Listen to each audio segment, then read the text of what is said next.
दोस्तों, क्या आपको याद है कि आखिरी बार आपने अपने स्मार्टफोन की बैटरी अपने खुद के हाथ से कब बदली थी?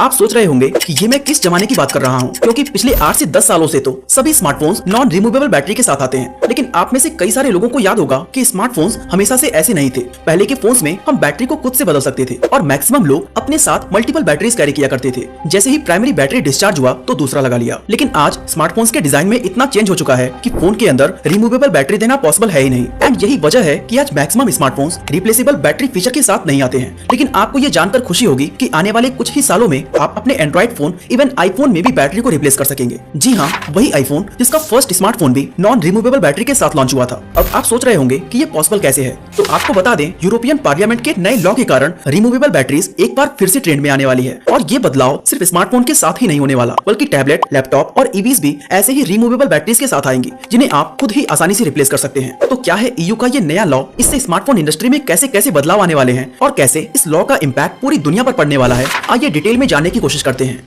दोस्तों, जून 2023 में यूरोपियन पार्लियामेंट ने सारे मेंबर्स के सामने एक लॉ को इंट्रोड्यूस किया था कि यूके के अंदर अब जितनी भी डिवाइसेस सेल होंगी उसमें रिप्लेसेबल बैटरी का फीचर जरूर होना चाहिए। यहाँ रिप्लेसेबल का मतलब है कि ऐसी बैटरी जिसे रिमूव करने के लिए किसी भी तरह के स्पेशल टूल या टेक्नीशियन की जरूरत ना पड़े। ये इतना आसान हो कि इसे कोई भी आम आदमी खुद से रिप्लेस कर सके। इस लॉ के फेवर में 587 मेंबर्स के वोट मिले। अब अगर हम देखें तो आजकल सारे स्मार्टफोन्स ग्लास सैंडविच मेथड से डिजाइन किए जाते हैं, यानी कि इनका front end back panel glass का बना होता है और ये बीच में मेटल या प्लास्टिक के फ्रेम से अटैच रहता है। जैसे जैसे स्मार्टफोन इंडस्ट्री एडवांस होती जा रही है, कुछ इसी तरह के डिजाइन का ट्रेंड चलने लगा है, जिसे कंपनीज के साथ साथ कस्टमर्स भी एक्साइटमेंट के साथ अडॉप्ट कर रहे हैं। इस तरह के डिजाइन वाले फोन काफी स्लीक एंड थिन होते हैं, जो प्रीमियम लुक एंड फील देने के लिए क्रिएट किए जाते हैं। लेकिन इस तरह के डिवाइसेस को बनाने में ग्लू का एक्सटेंसिव यूज होता है, ताकि सभी कंपोनेंट्स आपस में अच्छे से जुड़ सके। ऐसे में अगर यूरोपियन यूनियन का नया रूल इंप्लीमेंट किया जाता है तो बैटरी को रिमूवेबल बनाने के लिए एडहेसिव का इस्तेमाल कम करना होगा और ग्लास सैंडविच डिजाइन को रिप्लेस करके कुछ ऐसे अल्टरनेटिव डिजाइन लाने होंगे जो प्रीमियम लुक और फील के साथ साथ इको फ्रेंडली भी हों।